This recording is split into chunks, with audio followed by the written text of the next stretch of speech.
Conosco, secretária de Educação de Lajeado, professora Adriana Vettorello. Bom dia, professora. Bom dia, Paulo Rogério. Bom dia, Nicolas. Bom Bom dia aos dia. ouvintes.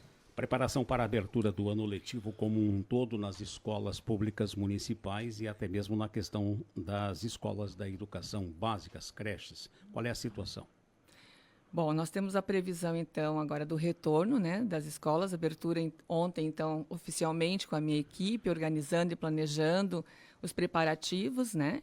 As equipes diretivas já retornam agora no dia 3, tanto da educação infantil, né, que atende basicamente criança de 0 a 5 anos, e o ensino fundamental, que é, então, de pré até o 9º ano. As equipes retornam, fazem acolhida aos demais profissionais, os professores também, ao longo da semana, retornam. Nós temos, então, no dia 5/2, a abertura oficial da educação infantil, com os profissionais da educação infantil, né? Vai ser no Teatro da Univates, no turno da noite, onde nós traremos, então, como palestrante a professora Sariane, que é ela é diretora do Instituto Stella Goulart, onde nós estamos fazendo uma parceria, um termo de cooperação técnica que o Instituto vai adotar 2 escolas de educação infantil, que a gente chamaria de Escola Estrela, né? Para dar todo o processo de formação, acompanhamento, mas, ao mesmo tempo, para toda a rede, para as 25 escolas. A temática vem ao lado das crianças, nosso compromisso com uma educação de qualidade para a primeira infância. Então, dia 5, abertura oficial com os profissionais da educação infantil.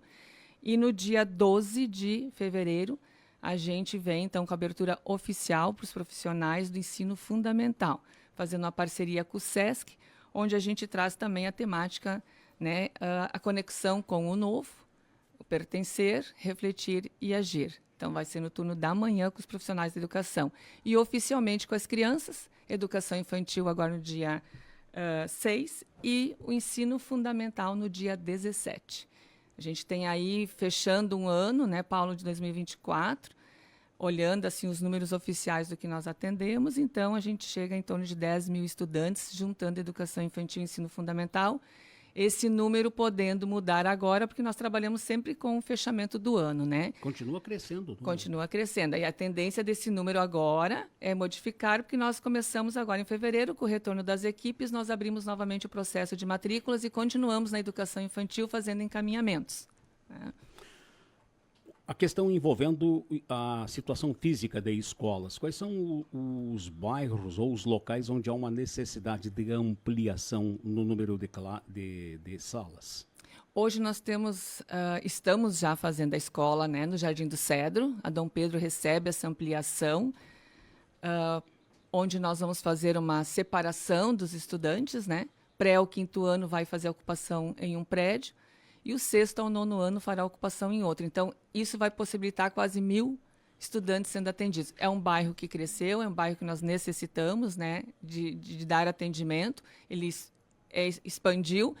Muitas crianças a gente acaba levando para Alfredo Lopes, que agora a gente fez a reconstrução, e lá a gente oferta, então, a integralidade, né, com essa possibilidade para os pais, então, que tem necessidade. Nós temos o Moinhos d'Água, que também está no nosso radar aí com uma obra, né, porque também é uma crescente. A gente tem a Escola Bom Pastor nas proximidades, as EMEIs, né?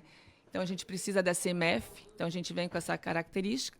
Floresta também, e já está também no nosso encaminhado já escolas, tanto EMEI quanto EMF. Então, são bairros que vêm crescendo, até por conta das famílias atingidas que vão ter esses loteamentos, né, mais para esse lado. São Bento, então fica ali Moinhos d'Água, né? Bairro Bom Pastor, são as maiores dificuldades, e que a gente vem, então, se organizando para ter novas obras, né? Sobre o bairro Floresta, tem um ouvinte, inclusive, que faz um pedido em relação à situação da nova escola, o que está sendo previsto para esse local.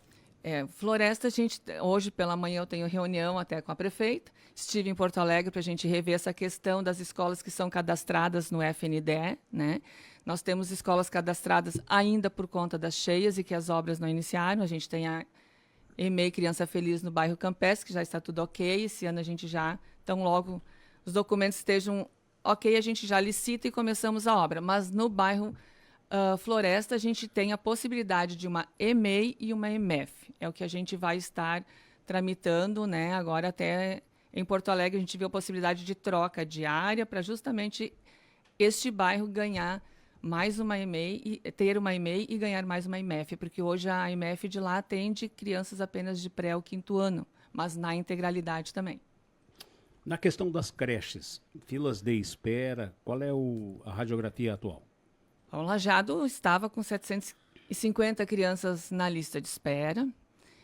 Dezembro, nós conseguimos fazer o encaminhamento de 500 crianças dessas 750.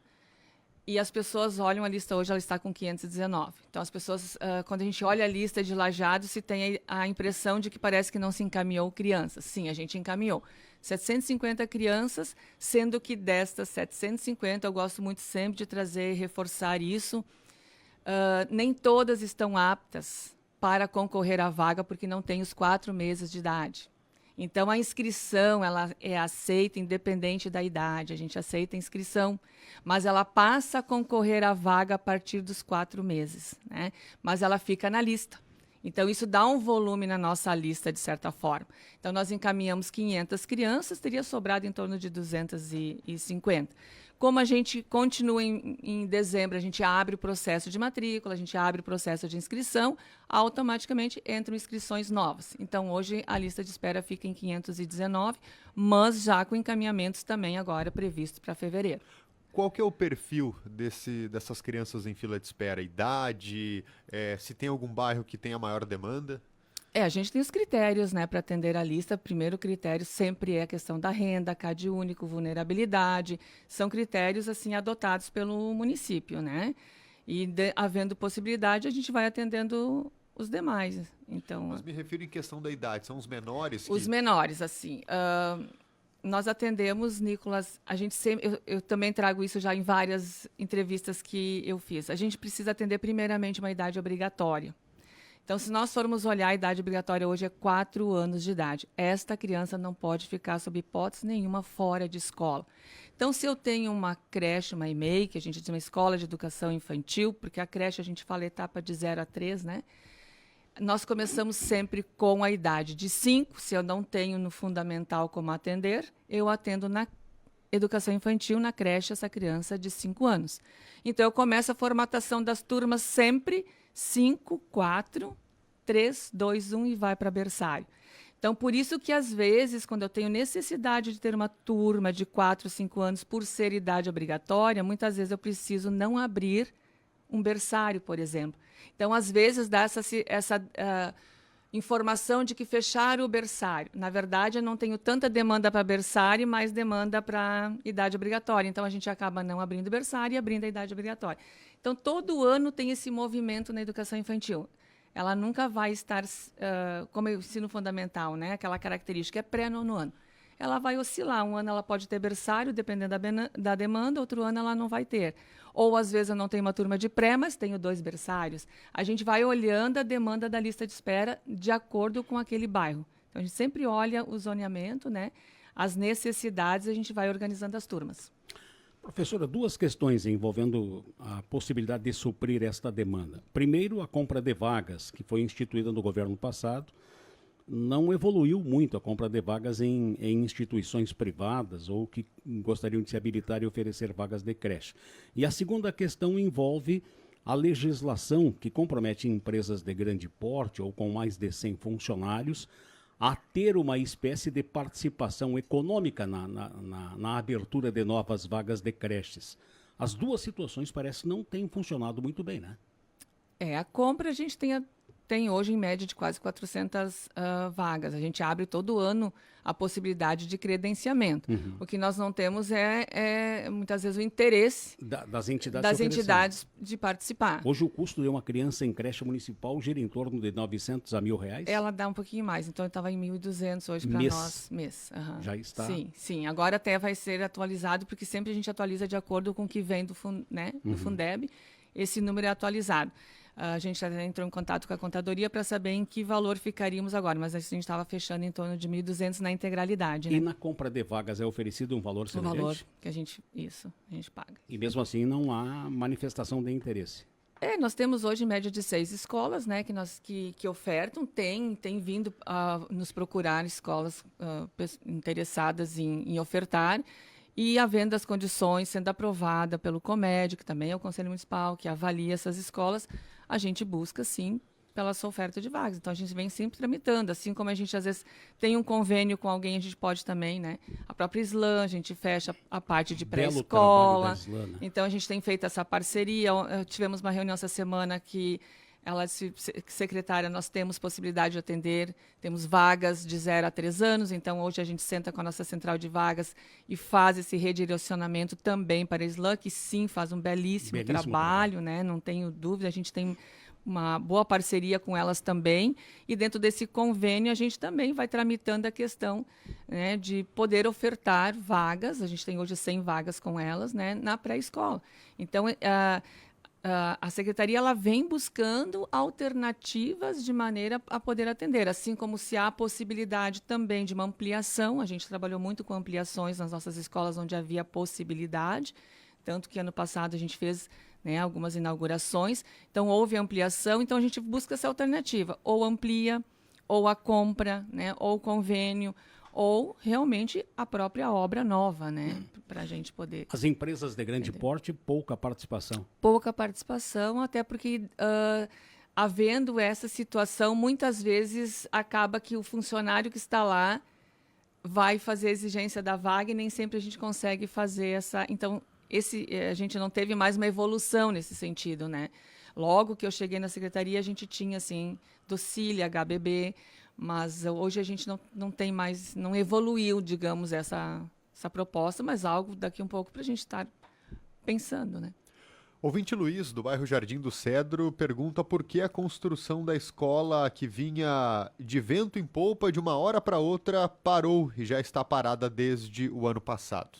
Não, ela não está parada. Eu visitei essa escola várias vezes, né? Eu faço questão de ir nas obras, eu vou acompanhada sempre da arquiteta. Eu estive agora, final de dezembro, na obra, eu estive na obra em janeiro, eu visitei a obra, inclusive, nas minhas férias. Tem pessoal trabalhando, a empresa é Artem, nós vamos ter reunião essa semana também. Houve uma situação por conta de algumas obras com relação às casas, né, do pessoal atingido nas enchentes. A gente tem a questão também de um aditivo de prazo por conta de maio. Todos passaram por uma situação, a empresa também passou. Então, o que estava previsto para terminar, por exemplo, 31 de janeiro, nós vamos ter que avançar um pouco no prazo. Mas a gente tem reunião agendada esta semana, já era para ter acontecido ontem, deu imprevisto, mas nós teremos sexta-feira de manhã para ver, né, de que forma a gente pode tornar esse processo mais célere, porque é de interesse da Secretaria de Educação que essa obra esteja pronta.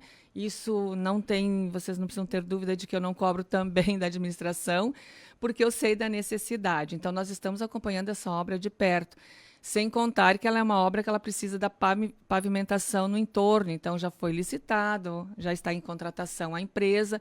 Então, a gente acredita que o fevereiro, que era o prazo do aditivo, março, a gente vai estar tendo que acelerar esse processo, né? Para dar conta, então, do atendimento e da demanda necessária nesse bairro. Tá bem. Obrigado, secretária, pela presença. Muito obrigado pelas informações. Eu que agradeço e, precisando, a gente se coloca à disposição. Tá bem, sempre com muito esmero, muita dedicação. Secretária da Educação de Lajeado,